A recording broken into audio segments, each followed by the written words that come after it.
So I recently went to New York with my girlfriend and I decided to document it so that we could look back on it on later years, and I thought the best place to do that would be to upload it to YouTube, so I decided, hey, why not share it with you guys? So without further ado, let's begin the vlog.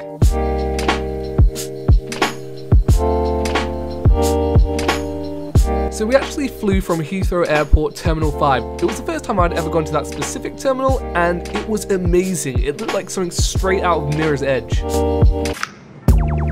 Once we got onto the flight, we were very lucky with the seat positioning. The food was mediocre, but the chocolate pudding was amazing.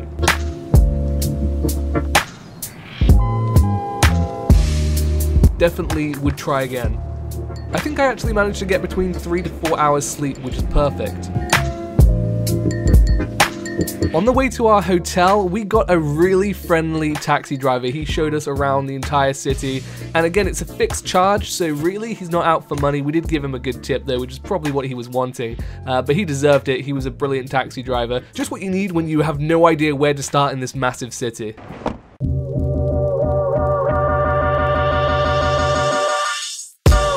So whilst we were in New York, we had a bucket list of things to do. I couldn't exactly go to New York City without trying a $1 pizza now, could I? It was alright, nothing to write home about though. The people and the architecture in New York are so individual and unique, you just can't help but just stare at everyone and everything. In every room, around every street corner, and in every corridor, there was some form of talent being displayed. Oh, and I just so happened to stumble across somebody's studio who I really look up to. Whilst we were exploring, we actually accidentally got ourselves into a protest outside Fox News and NBC studios.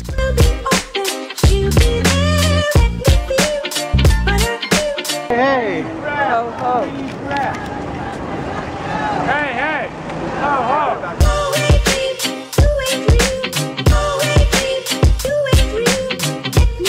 We also got to visit Grand Central, which was very exciting for me. For Daisy specifically, she remembered it from Madagascar. I'm sure everyone else can, of course, relate to that. We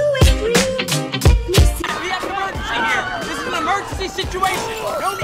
Hey, just chill out. It's not that big of an emergency. We then took an unexpected trip to Trump Towers, and I was actually surprised to see that you could actually walk in and go within the tower all the way up to the top.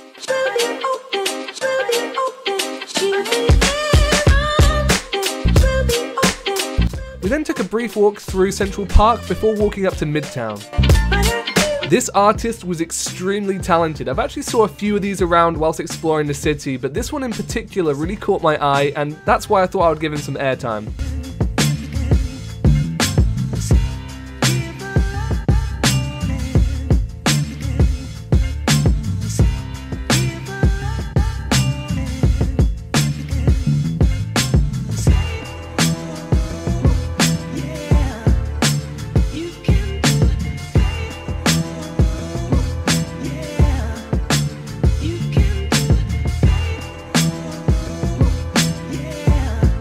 Every time I saw the One World Trade Center, it just took my breath away. Oh, and I forgot to tell you, I actually got onto a morning breakfast show in the background of the weather report.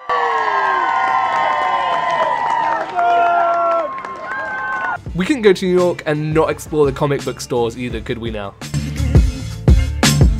We've walked like a total of probably 7+ miles and we've still got to get back. But we got there, Brooklyn Bridge, right there.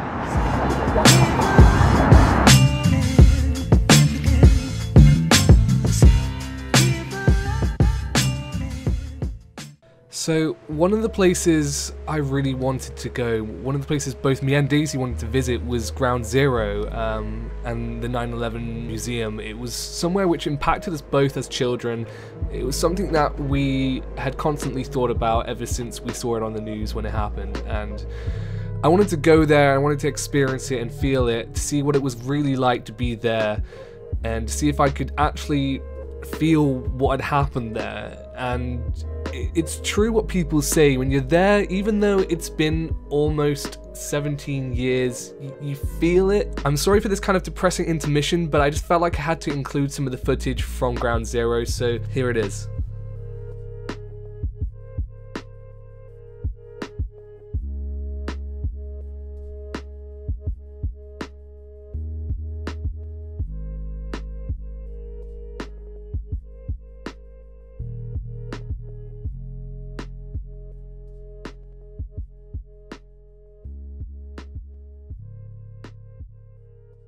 I hope you guys didn't mind the fact that I included some of that footage. I just felt like it had to complete my journey and my adventure in New York, so I wanted to include it. I wanted it for my memories and for Daisy's memories.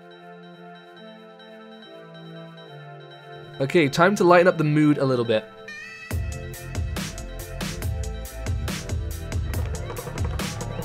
We visited the High Line, which was amazing, full of unique art pieces as you walk across. It started to rain, however, so we took shelter.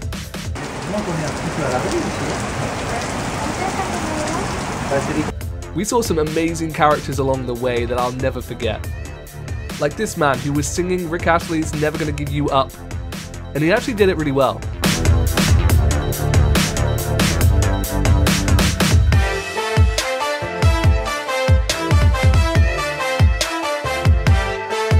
We then took a ferry to Staten Island where we saw the Statue of Liberty, and boy was she beautiful. Nothing can really prepare you until you're there looking at it. At the last minute, we then decided to go up to the 102nd floor on the One World Trade Center.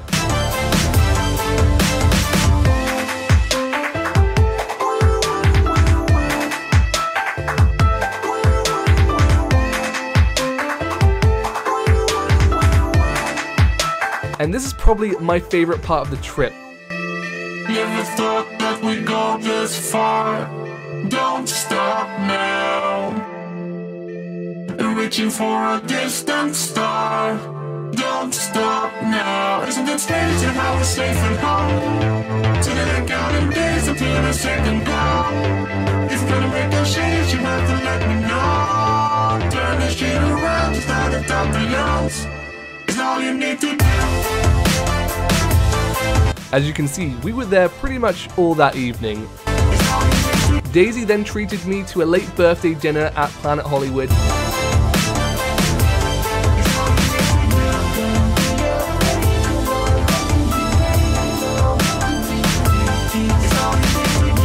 With the last day looming, we took a stroll through Central Park.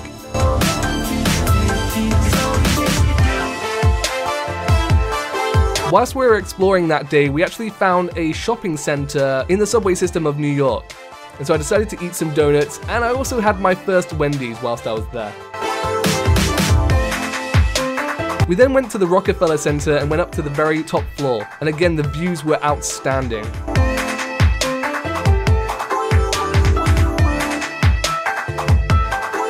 On the very last day, we had to get some gifts for family and friends at home, so we decided to go to a few of the main gift stores, such as the M&M store, Hershey's, and I just wanted to have one last look at Times Square, so I decided to get up to the top and film it once more.